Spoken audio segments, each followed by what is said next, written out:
Lebanon is under relentless Israeli airstrikes, with diplomacy struggling to find a resolution.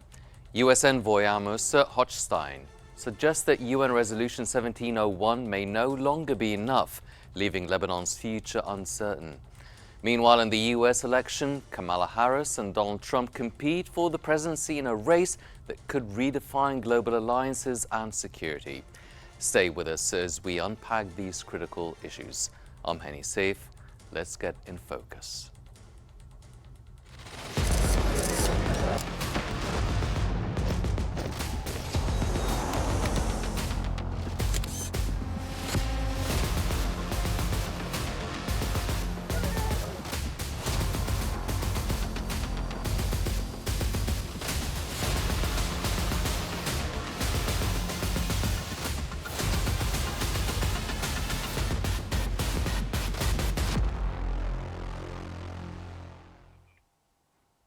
Despite ongoing diplomatic efforts, Israel's intense bombardment of Beirut, southern Lebanon and other regions has continued. Negotiations face major setbacks, with Israel and U.S. envoy Amos Hochstein both claiming that UN Resolution 1701 is insufficient to resolve the conflict. As talks stall, Lebanon remains in a state of heightened crisis. The Washington Post has highlighted in a report that Amos Hochstein's visit to Lebanon has coincided with increased Israeli strikes in Beirut. Now, despite U.S. officials praising the current diplomatic efforts, the outlet added that the strikes indicate the expansion of Israel's campaign against Hezbollah. It cited quotes from senior U.S. officials regarding the intense diplomatic efforts, which were immediately followed by the Israeli bombing of Beirut. The Washington Post also highlighted that thousands of people have been killed and over one-fifth of the population has been displaced as a result of Israel's ongoing attacks, which do not differentiate between combatants and civilians.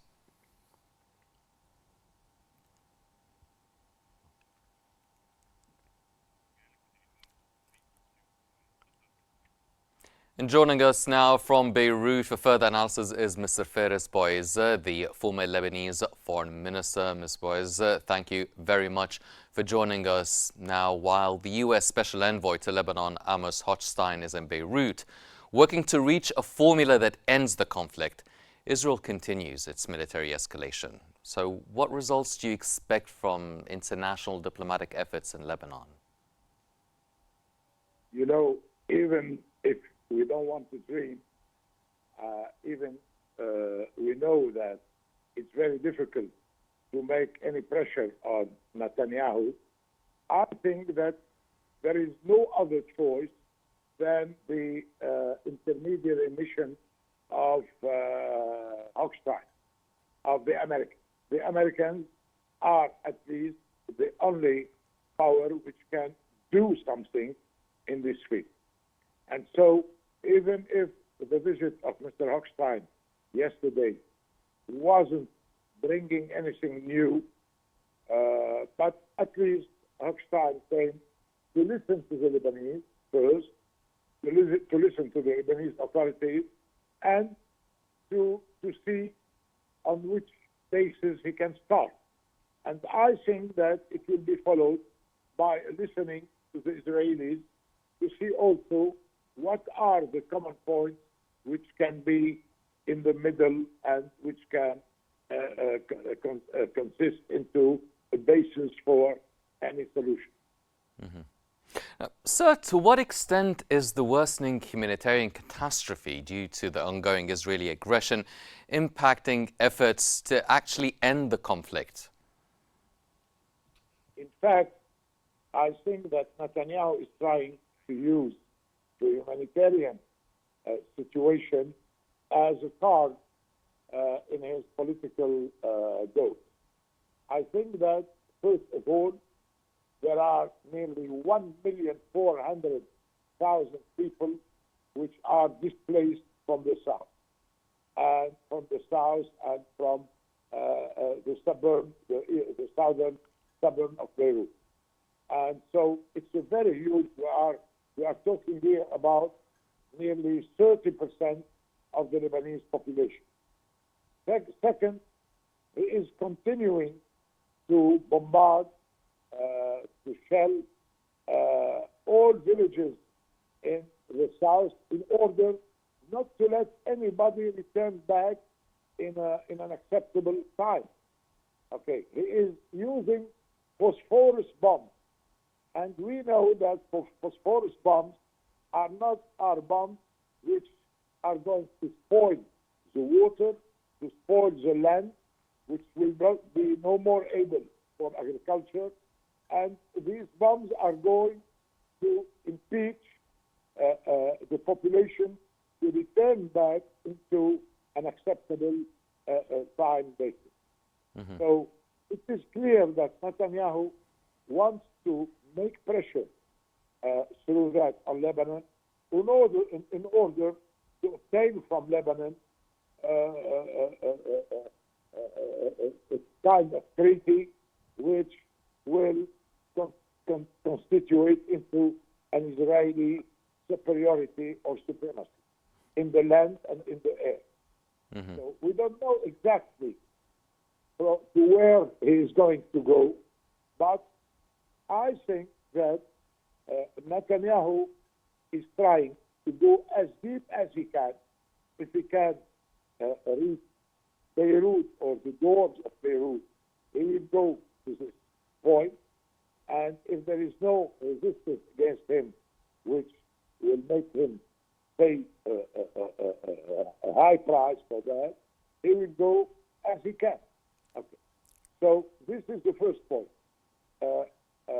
He will try maybe to reach the doors of Beirut in order to impose the treaty or the conditions he wants. The questions here are that Lebanese, as you know, is a democracy, and Lebanese is a multiple configuration country, and we don't know exactly if any government or any state or any situation can accept these conditions in the next day. So anyway, he is using the problem of the displacement as a pressure card against the Lebanese government. He is trying to tell us 1,400,000 people are going to create to you a humanitarian and a social problem, and you have no choice than accepting my conditions if they want them to return one of these days.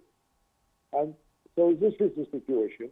I think it's a very critical situation, and I think that everything will depend on how much we can make a big invasion or not.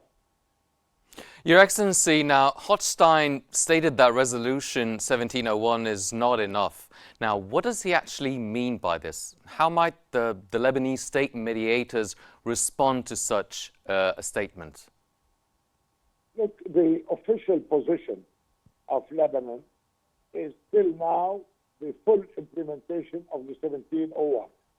Now, I personally think that if there are some amendments, some very, let us say, small amendments, in order to let this decision being really implemented, as, for example, the reinforcement of the United Nations troops or the reinforcement of the army, of their power there, of their control, I think that Lebanon will be open to that. Now, if these amendments will be that we change the spirit of this resolution, I think that this will be a real problem. Mm-hmm. His Excellency, Mr. Fares Serboy, is the former Lebanese Foreign Minister. Thank you very much, sir, for joining us from Beirut. And moving on. Kamala Harris and Donald Trump, two polarizing figures leading the race for the presidency.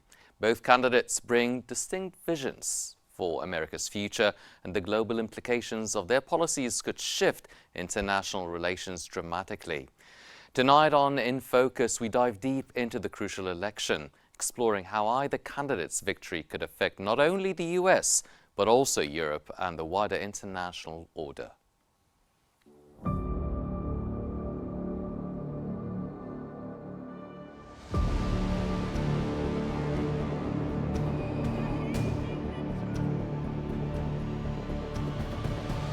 We will build what I call an opportunity economy. We will make America great.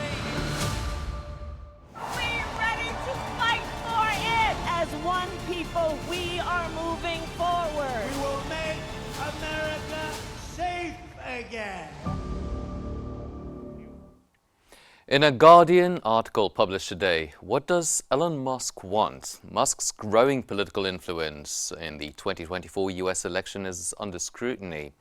With his control over platforms like X, formerly Twitter, and significant economic clout, his unpredictable views on key issues, ranging from AI to climate change, could shape election narratives. The article raises the question, is Musk positioning himself to influence the political landscape to align with his business and personal interests? His involvement adds a new layer of complexity to this pivotal election.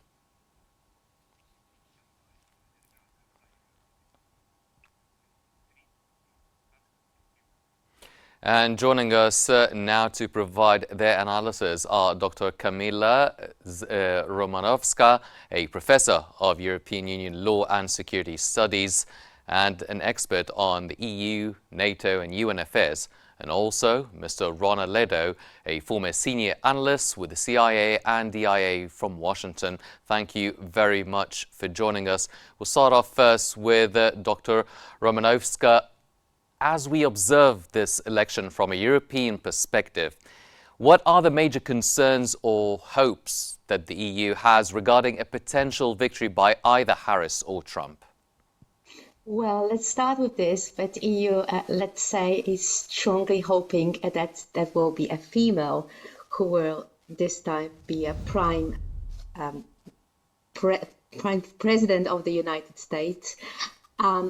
Clearly, European Union has let's say, quite rocky relations with Donald Trump, and this is not just because of his involvement and his, let's say, encouragement in relation to the Brexit and the support of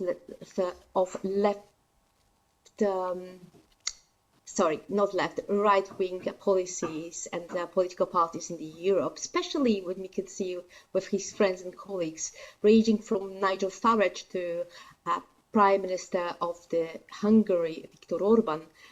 More importantly, Trump was really well known as well for his quite close relationship, let's say, and friendship with French President Emmanuel Macron. And those three countries are, let's say, on the safe side.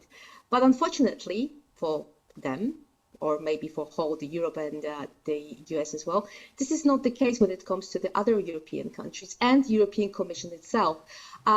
Quite frankly, in the recent statements from the European Commission, as well with those which has been, let's say, elaborated as an internal opinion, European Union is getting ready to have Trump to be in charge again, especially bearing in mind that he's quite keen on, let's say, address on the different topics and the different situation, the war in Ukraine, when, of course, we can see since really beginning quite a lot of diplomatic efforts when it comes to the support from the European countries as well as from the NATO, the situation of this nation trying to join the European Union, trying to join NATO, and to actually regain the peace and stability within the Europe. Unfortunately, that might not be a case with Donald Trump.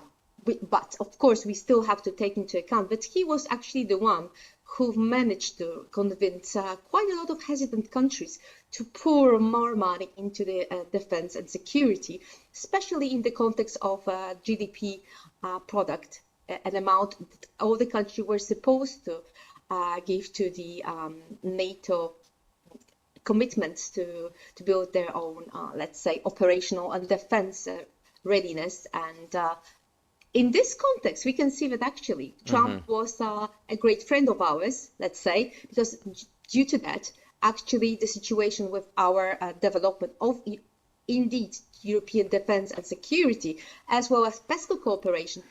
Yes, we will get to that, but let me go to Mr. Ledo now. From a U.S. national security perspective, how do you assess the impact of Trump's foreign policy compared to Harris's more traditional diplomatic approach?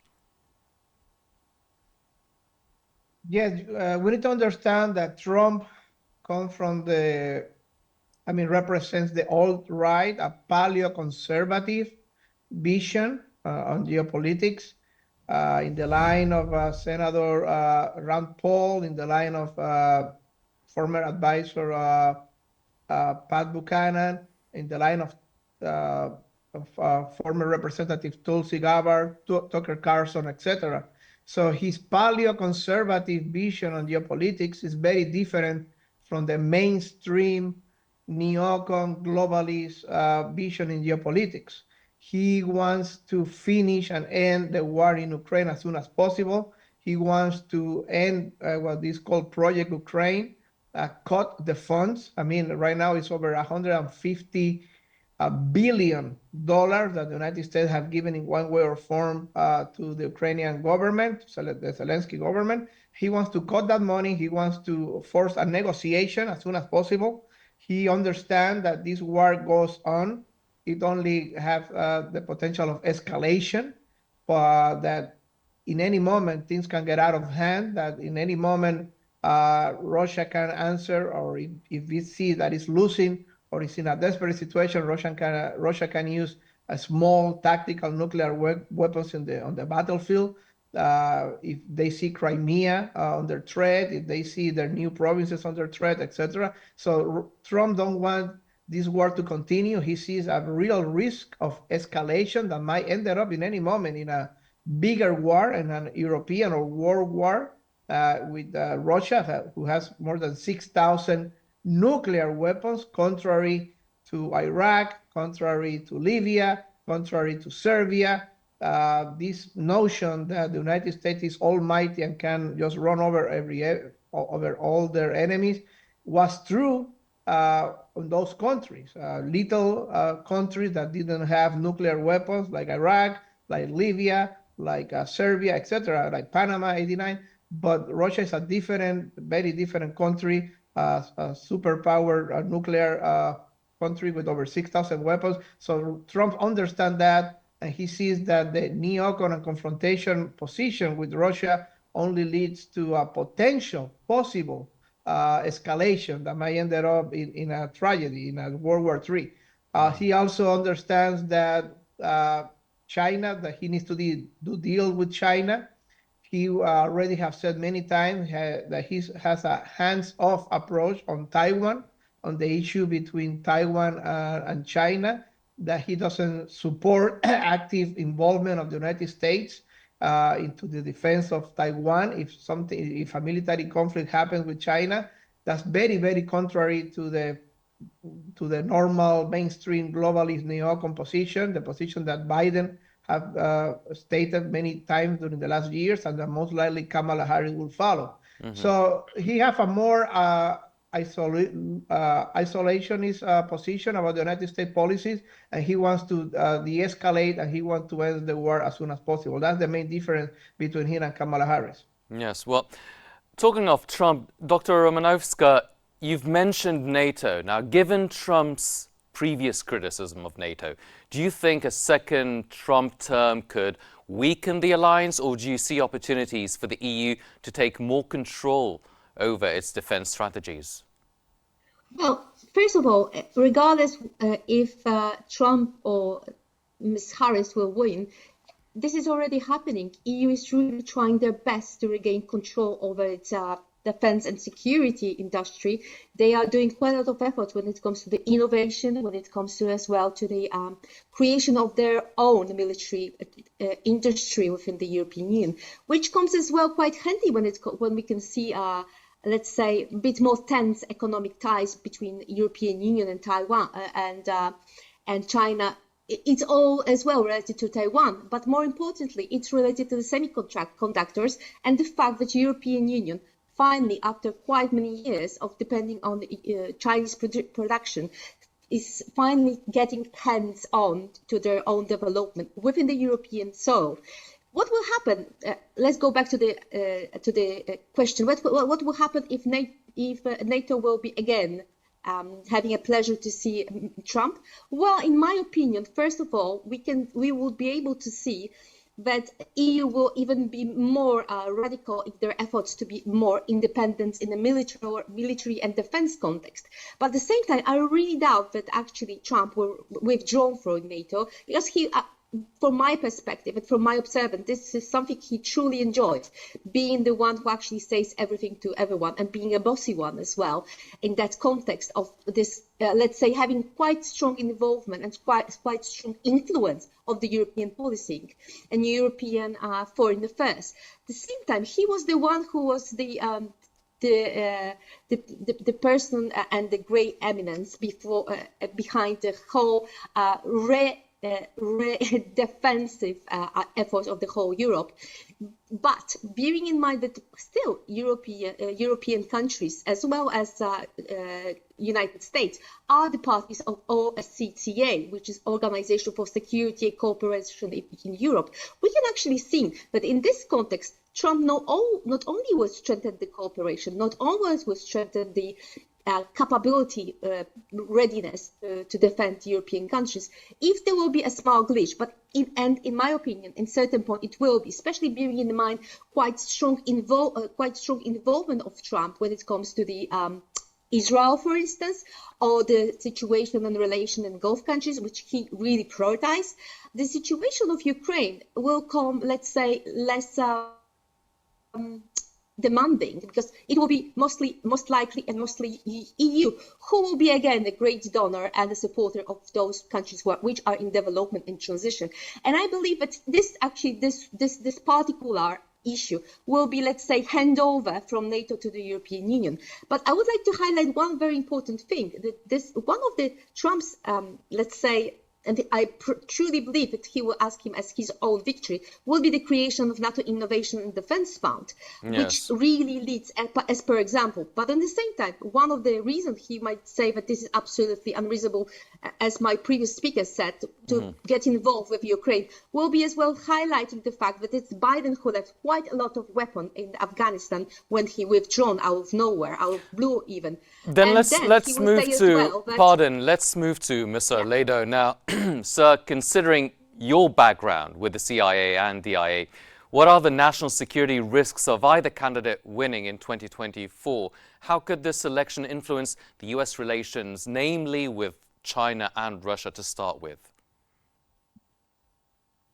Well, with Russia, the relationship will most likely get better, because with the Biden administration had been to the worst point ever in perhaps 40, 50 years that we have such a terrible, ever since the dissolution of the Soviet Union in the 90s until today, this has been the worst relationship, the most terrible United States with Russia, with the Russian Federation. We are the lowest point ever of relationship between the United States and Russia, of confrontation, of insults, of sanctions, of economic war, of, again, $150 billion that the United States have given to Ukraine to carry on this proxy war, this war by intermediary.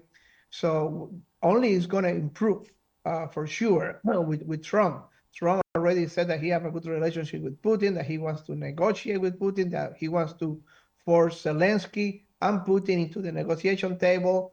that he will cut the money for the Ukrainian puppet project, let's call it that way, that he wants to end this war because he knows this war might escalate into something out of control, into a third world war, into a nuclear conflict. So he wants to stop that. So that will go only better.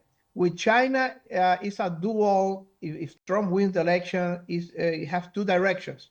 He's going to be very tough against China in the economic sector. Specifically, he's going to apply a lot of tariff to Chinese products. He's going to try to prevent China to establish these huge factories in the north of Mexico, especially to build electric cars, to build engines, etc., and then pass them into the United States. He said that those cars, engines, etc., will overflow the United States market, and that will be very bad for the U.S. worker, the workers that work in the auto industry. So he's going to be very tough against China in the economic sector with a lot of tariff, with a lot of issues in the economic. But he's going to be a lot easier in the political sector, specifically when the relationship between China and Taiwan. He said that he doesn't want to go to war against China because of Taiwan, that he will have a hands-off approach, that Taiwan is something, it's not a vital interest of the United States that deserves direct confrontation with China. So that's a very different approach from the Biden administration, regardless Taiwan and China. So tough in the economic sector, but a lot easier in the political and military sector.